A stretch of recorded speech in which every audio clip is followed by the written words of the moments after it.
Okay बेटा, सो अब हम लोग जो बात करने जा रहे हैं आज की क्लास से, वो हम स्टार्ट करने जा रहे हैं बेसिक पाइथन को।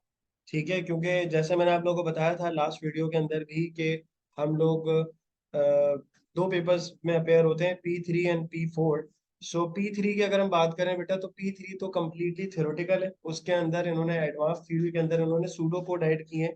लेकिन अगेन सूडो कोड जो होते हैं, अगर वो आपको सिर्फ एक कॉन्सेप्ट अगर आपको समझ आ जाए, तो उसके बाद उसे आपको अल्टीमेटली P4 के अंदर पाइथन में कन्वर्ट करना लाजमी आना चाहिए।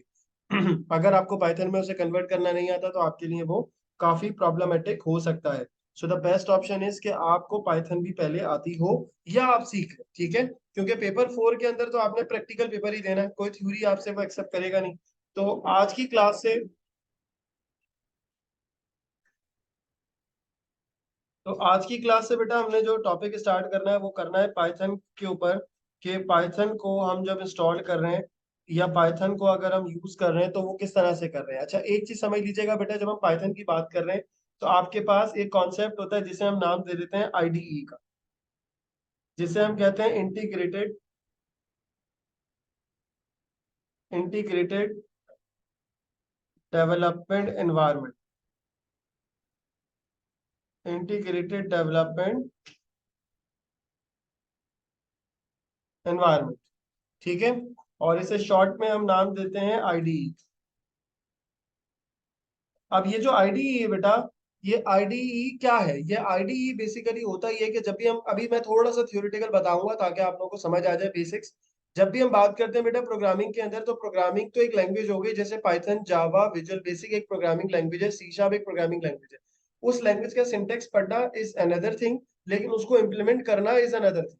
तो जब आप पढ़ते हो तो एक अलग बात है, लेकिन जब आप इसे इम्प्लीमेंट करोगे तो उसे किसी ना किसी सॉफ्टवेयर के ऊपर या किसी ना किसी प्लेस, किसी ना किसी एनवायरनमेंट पे आपने उसे फाइनलाइज करना है, इम्प्लीमेंट करना है।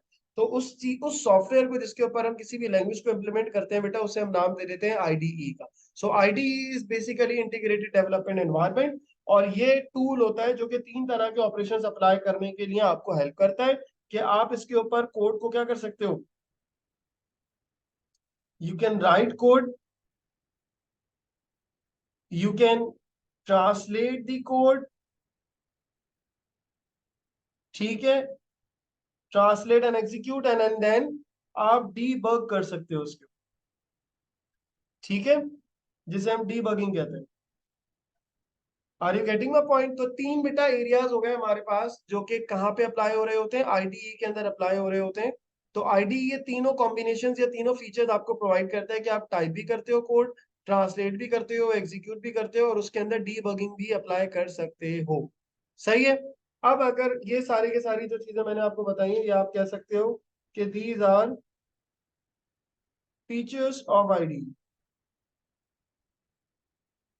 ठीक है, लेकिन अब बात ये है कि टाइप्स ऑफ आईडीई कितने, कौन कौन से के ऊपर हम यूज कर सकते हैं। तो अब अगर मैं बात करूं बेटा टाइप्स ऑफ आईडीई,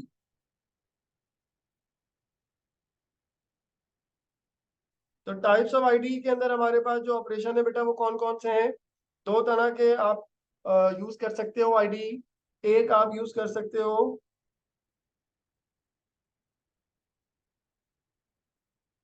पाइचार्म, और एक आप इंस्टॉल कर सकते हो वीएस कोड। और भी होते हैं, लेकिन हम फिलहाल इन दोनों में से किसी एक पे बात करें। ठीक है, हम इन दोनों में से किसी एक के ऊपर बात करेंगे।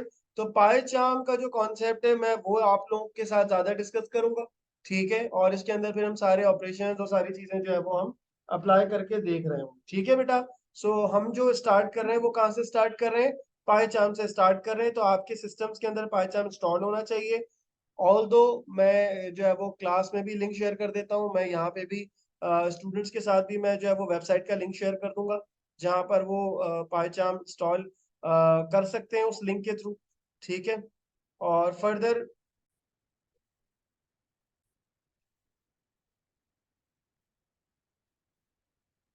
तो आईडीई में हम लोग पाइचार्म यूज करने जा रहे हैं बेटा। ठीक है, इंस्टॉलेशन के प्रोसेस की वीडियो मैं अलग से रिकॉर्ड कर लूंगा। अभी हम इंस्टॉल नहीं कर रहे क्योंकि ऑलरेडी सिस्टम में इंस्टॉल्ड है। ठीक है, आज से मैं सिर्फ आपको क्या बताऊंगा, सिंटेक्स के बारे में बताऊंगा। आज मैं ओवरऑल आपसे बात करूंगा कि कैसे वेरिएबल को आप इस्तेमाल करते हो, डिक्लेयर करते हो, बेसिक कोड आप कैसे लिख सकते हो पाइथन के अंदर, ठीक है, वो सारी चीजों के ऊपर हम बात करें। सही है जी। तो चलें जी, सबसे पहले पाइथन के कोड को अंडरस्टैंड करते हैं, ठीक है। अच्छा, जब भी हम बात करते हैं प्रोग्रामिंग की बेटा,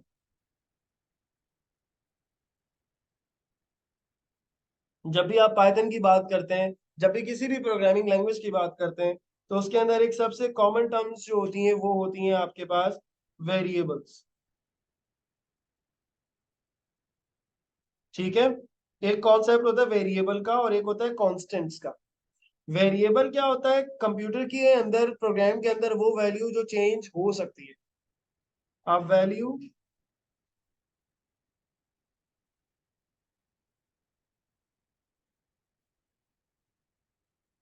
that can be change during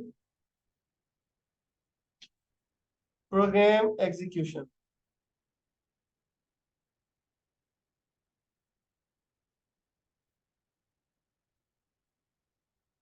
वो वैल्यू बेटा जो चेंज हो सकती है प्रोग्राम एग्जीक्यूशन के दौरान, उस वैल्यू को वेरिएबल कहा जाता है। सही है।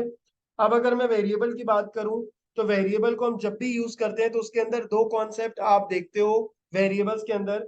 एक कॉन्सेप्ट कहलाता है वेरिएबल की डिक्लेरेशन, यानी वेरिएबल डिक्लेरेशन एक इंपॉर्टेंट कॉन्सेप्ट होता है।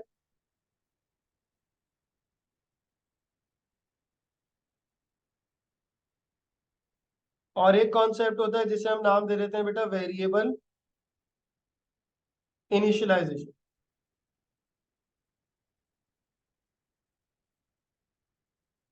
अच्छी बात यह है कि जो बच्चों को बहुत पसंद होती है, या ये कहते हैं कि सर इसमें आसान है प्रोग्रामिंग करना पाइथन के अंदर, तो उसका एक जो रीजन होता है जो स्टूडेंट्स बोलते हैं उसमें ये होता है कि वो डिक्लेरेशन उसमें नहीं होती, क्योंकि आपने बस डायरेक्टली इनिशियलाइजेशन करनी होती है और वैल्यू खुद ब खुद इनिशियलाइज हो जाती है उस डाटा टाइप के लिहाज से जो आप उसको असाइन करोगे, ठीक है।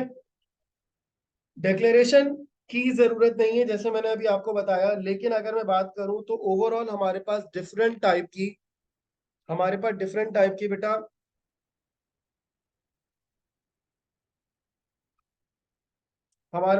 टाइप की जो है वो डाटा टाइप्स मौजूद हैं। तो अब हम उसको कैसे इम्प्लीमेंट करेंगे, इसके ऊपर बात करना जो है वो बहुत ज्यादा जरूरी है, ठीक है। तो मैं आपको बताता हूँ कि पहले तो हमारे पास डाटा टाइप का एक कॉन्सेप्ट होता है, क्योंकि जब भी आप वेरिएबल डिक्लेयर करते हो, so you need to understand कि आपको डाटा टाइप देनी होती है, ठीक है। तो data type is a most important thing to understand. तो अगर मैं बात करूं वेरिएबल डिक्लेरेशन, बल्कि एक काम करें, आप हेडिंग डालें डाटा टाइप्स, ठीक है। सो डाटा टाइप,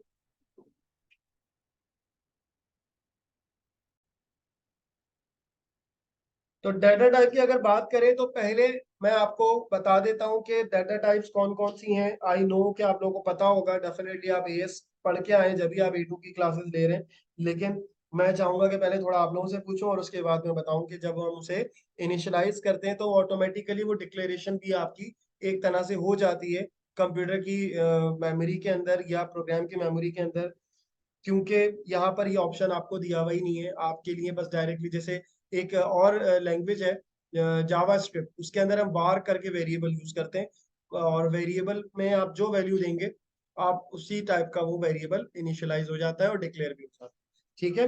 चलें, अब जरा बात करते हैं जी आर्यन, डाटा टाइप कितने टाइप की होती है, कौन कौन सी होती है, कुछ याद है? डाटा टाइप इंटीजर, हाँ इंटीजर है बेटा हमारे पास एक। एक हमारे पास जो है वो रियल डाटा टाइप होती है, इसको हम फ्लोट भी कहते हैं, पाइथन के अंदर इसको हम फ्लोट कहते हैं। सही, सूडो कोड में आपने रियल पढ़ा होगा। फिर इसके अलावा बेटा हमारे पास एक और डाटा टाइप है which is character data type, ठीक है। और इसके अलावा हमारे पास एक और डाटा टाइप है विच इज स्ट्रिंग, और एक और डाटा टाइप है विच इज बूलियन, ठीक है। अब समझना इंपॉर्टेंट ये है कि जब इंटीजर डाटा टाइप की बेटा बात कर रहे हैं तो इंटीजर डाटा टाइप का वेरिएबल को हम कैसे इनिशियलाइज कर सकते हैं। अब देखें, मैं आपको यहाँ पर एग्जांपल भी साथ साथ बता रहा हूँ। ये तो हो गया डाटा टाइप का नाम, अब मैं उसकी एग्जांपल भी आपके साथ शेयर कर लेता हूँ। कि अगर आपने वेरिएबल को सेट करना है, जैसे मिसाल के तौर पे सम वेरिएबल, अब आप उसके अंदर इंटीजर रखना चाह रहे हैं तो आप उसे क्या वैल्यू दे दें, 0 वैल्यू दें। जब आप इस तरह लिखेंगे तो ऑटोमेटिकली कंप्यूटर इसके अंदर 0 सेट कर देगा सम के अंदर, और इसकी डाटा टाइप क्या हो जाएगी, बाय डिफॉल्ट इंटीजर हो जाएगी। ओके बेटा। फिर इसी तरीके से हमारे पास आप एक और वेरिएबल ले लें, जैसे लेट सपोज आप कहते हैं उसे एज, ठीक है, और बल्कि आप उसे काम करें, आप इसे बोलते हैं स्पीड, थोड़ा मीनिंगफुल भी होना चाहिए ना।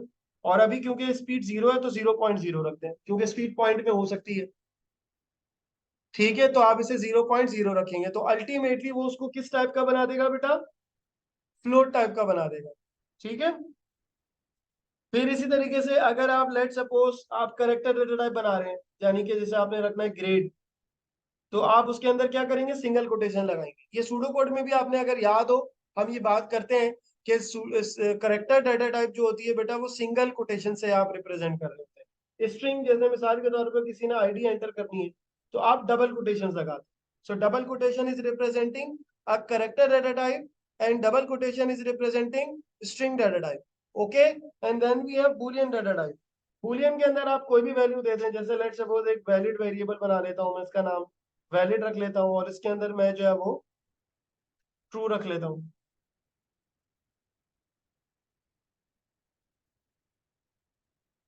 Are you getting my point बेटा? तो ये फॉर्म्स है। बेसिकली आप ये कह सकते हो कि ये इनिशियलाइजेशन भी है और यही डिक्लेरेशन। तो जब भी आपको कोई वेरिएबल यूज करना है जो कि इंटीजर टाइप का होगा तो आप उसे 0 से इनिशियलाइज कर दें। अगर आप फ्लोट रखना चाह रहे हैं तो उसे 0.0 रख दें। कैरेक्टर रख रहे हैं तो आप जो है वो सिंगल कोटेशन, स्ट्रिंग रखना है तो डबल कोटेशन, और बुलियन रखना है तो ट्रू और फॉल्स रख दें। इनिशियलाइज कर दें डायरेक्टली तो डिक्लेयर ऑटोमेटिक आप समझने हो जाएगा, आपको अलग से डिक्लेयर करने की जरूरत नहीं है। जैसे कि अब कुछ बच्चे होंगे जो शायद कंफ्यूज हो रहे हो, डिक्लेयर बेटा ऐसे हो रहा होता है सूडो कोड में, अगर आपको याद हो। सो डिक्लेयर नम इंटीजर, याद आया? ये करना होता है डिक्लेयर के अंदर, और फिर अलग से आपने इनिशियलाइज आपने करना होता है नम इज इक्वल टू 0। तो ये हो गई डिक्लेरेशन की एग्जांपल, ये हो गई इनिशियलाइजेशन की example. But in Python you don't need to declare. In fact Java में आपको डिक्लेयर करना होता है, विजुअल बेसिक में आपको डिम करके करना होता है डिक्लेरेशन, लेकिन यहाँ पर आपको कोई डिक्लेरेशन करने की जरूरत नहीं है, बट डायरेक्टली आप इनिशियलाइज करें और इस्तेमाल। ठीक हो गई बेटा बात यहाँ पर?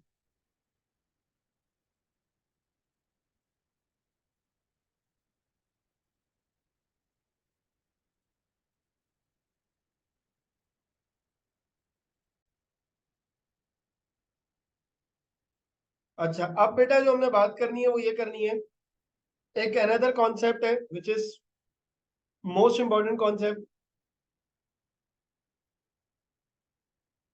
इन पाइथन, जो कहलाता है कास्टिंग। अच्छा, ये दूसरी लैंग्वेजेस में भी आप डेफिनेटली पढ़ते हो। ठीक है। कास्टिंग क्या होता है बेटा? कास्टिंग ये होता है कि जब आप कन्वर्ट कर रहे हो तो एक डाटा टाइप को दूसरी डाटा टाइप के अंदर। सो इसकी पहले तो आप लोग हेडिंग डाल लें कि हम पढ़ क्या रहे हैं। इसे हम नाम दे देते हैं बेटा टाइप कास्ट, और टाइप कन्वर्जन भी क्या। टाइप कन्वर्जन होती क्या है बेटा? टाइप कन्वर्जन होती है कि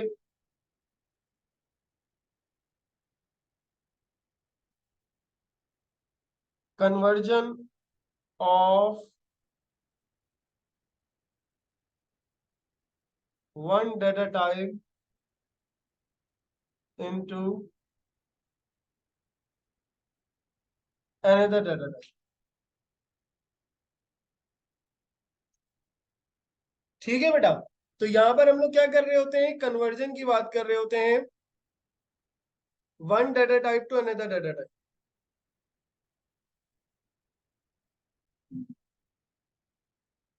ओके, सो बेटा अभी तक हमने जो बात की है वो किसकी की है, कि टाइप कन्वर्जन। तो टाइप कन्वर्जन का कॉन्सेप्ट ये है कि यानी कि हम एक डाटा टाइप को दूसरी टाइप के अंदर क्या कर रहे होते हैं, कन्वर्ट कर रहे हैं। So that's why we are understanding this concept, क्योंकि इसका रीजन आपको अभी आगे जाके समझ में आएगा जब मैं आप लोगों को बताऊंगा कि कैसे हम लोग जो है वो इनपुट लेते टाइम कन्वर्जन कर रहे हैं। ओके, सो पहले तो जरा हम जो अंडरस्टैंड कर रहे हैं वो ये कि कन्वर्जन होती कैसे। ठीक है, तो उसके लिए मैं आपको बताता हूँ। लेट सपोज आप अज्यूम कर लें हम यहाँ पर 3 वेरिएबल्स कंसीडर कर लेते हैं। ठीक है, एक मैं कह देता हूँ यहाँ पे num1, और इसके अंदर हम रख लेते हैं लेट सपोज 25। ठीक है, एक हम ले लेते हैं num2, और उसके अंदर हम रख लेते हैं लेट सपोज 2.8। ठीक है, और ये दो वेरिएबल्स, बल्कि दो ही अभी फिलहाल अंडरस्टैंड करते हैं। अच्छा, साथ साथ क्योंकि यहाँ पर डिक्लेरेशन होती नहीं है बेटा, तो यहाँ पर बेहतर तरीका ये है कि कमेंट आप कर दो। अच्छा, ये जो मैं लिख रहा हूँ ये कमेंट वाला तरीका होता है। ठीक है, hash hash is basically representing a comment. Comment क्या होता है वो भी मैं बता देता हूँ।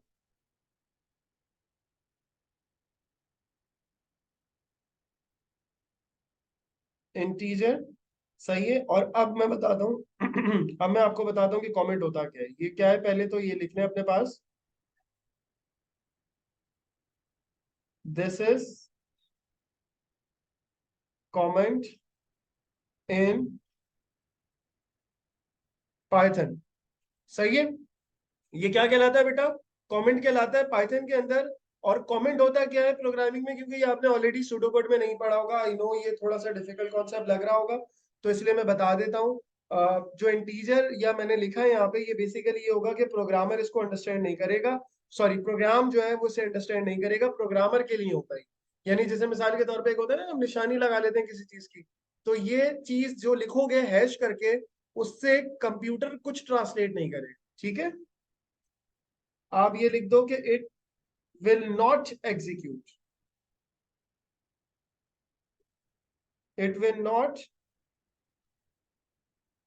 एग्जीक्यूट, ये एग्जीक्यूट नहीं हो रहा होगा। ये सिर्फ वो सिर्फ क्या होगा बेटा, सिर्फ एक आपकी जो है वो अंडरस्टैंडिंग के लिए हो। ठीक है, प्रोग्रामिंग के अंदर यहां तक बात समझ में आती है, यहां तक कोई मसले मसाइल नहीं। तो हमने पहले क्या बात कर ली, पहले हमने बात कर ली कि मैंने इंटीजर टाइप का डाटा टाइप डिफाइन कर दिया, और यहाँ पर मैंने क्या कर लिया, फ्लोट। यहाँ पर मैंने क्या कर दिया बेटा, फ्लोट डिफाइन कर दिया। ठीक है, नाउ अब मैं इसको क्या कर रहा हूँ, कन्वर्ट कर रहा हूँ। कन्वर्ट करने का तरीका क्या है, कन्वर्ट करने का तरीका ये, मैं कहता हूँ उसको num1 is equal to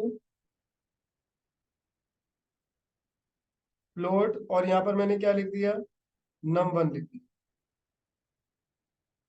Alia, मुझे यहाँ ध्यान चाहिए आप, num2 इज इक्वल टू, मैंने लिखा int, और यहाँ पर मैंने क्या कर दिया,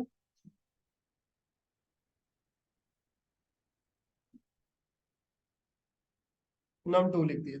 अब यहाँ पर इस लाइन का मतलब हमने समझना है कि ये क्या हो रहा है। इस लाइन में बेसिकली हो ये रहा है कि जब आपने ये कोड लिखा बेटा num1, तो num1 किस टाइप का था, इंटीजर टाइप का था। लेकिन जब आपने फ्लोट के ब्रैकेट के साथ पास किया, तो ये किसके अंदर कन्वर्ट हो गया, फ्लोट बन गया। तो अब num1 की जो टाइप हो गई है वो यहाँ पे क्या बन गई है, फ्लोट बन गई है, बिकॉज ऑफ दिस कीवर्ड। ठीक है बेटा, और इसी तरीके से यहाँ पर जो मैंने num2 लिखा है, तो num2 के अंदर मैंने num2 में सेव किया था, हमारे पास फ्लोट डाटा टाइप थी। मैंने जब उसे int करके पास किया, तो num2 अब क्या बन गया, int टाइप का बन गया। ठीक हो गई बात। अब अगर मैं इन वेरिएबल्स को प्रिंट करूंगा, अभी मैं फिलहाल आपको यहीं पे प्रिंट करके दिखा देता हूँ, फिर उसके बाद मैं आपको पाइथन के अंदर चला के दिखा दूंगा ताकि आप लोगों को आइडिया हो जाए। सो नाउ लेट्स सी बेटा, कि अगर मैं ये कोड आगे जाके, जैसे अगर मैं इसको इस तरह से लिखता हूँ, if I right print num1, और यहां पर मैं लिख देता हूं प्रिंट num2। सो अब इनके आउटपुट्स क्या आएंगे बेटा, ये सिर्फ मैं आपको समझाने के लिए यहाँ पे लिख रहा हूं। अब इनका जो आउटपुट आएगा वो क्या आएगा बेटा, इनका आउटपुट आएगा num1 का आउटपुट लिखा हुआ आ जाएगा 25.0। पॉइंट क्यों लग गया, क्योंकि ये फ्लोट में कन्वर्ट हो गया। और इसी तरीके से num2 का क्या लिखा आया बेटा, 2। पॉइंट के बाद वाली चीज हट गई। अच्छा, ऐसा नहीं हो जाएगा कि 28 हो जाएगा, कभी आप सोचे 28 हो जाएगा, 28 नहीं होगा। राउंड का फंक्शन अलग, ये सिर्फ क्या कर रहा है ये, क्योंकि देखो जब भी कोई नंबर लिखा होता है ना फ्लोट का, तो वो दो हिस्सों में डिवाइडेड होता है, पॉइंट से पहले और पॉइंट के बाद वाली चीज। तो पॉइंट से पहले वाली चीज को वो कंसीडर कर लेता है, पॉइंट के बाद वाली चीज को वो हटा देता है। ओके बेटा, क्लियर है मेरी बात यहाँ तक कोई मसले मसाइल? तो ये जो 6 लाइंस मैंने लिखी हैं ये मैं आपको इम्प्लीमेंट करके भी दिखा देता हूँ ताकि आप लोगों को समझ में आ जाए। और ये बड़ा इंपॉर्टेंट पॉइंट है, क्योंकि जब आप बात कर रहे हो नम 1 नम 2 इसी तरह से आपने वैल्यू सेट की, तो पहला वाला पॉइंट, अब देखें मैं एक और काम भी कर देता हूँ यहाँ पे, साथ साथ आपको बता भी देता हूँ कि ये वाला जो काम हो रहा है बेटा, इसको हम क्या नाम देते हैं? इसको हम नाम दे देते हैं इनिशियलाइजेशन। आपने इनिशियलाइज कर लिया, फिर ये वाला जो एरिया है यहाँ पे आपने क्या किया है?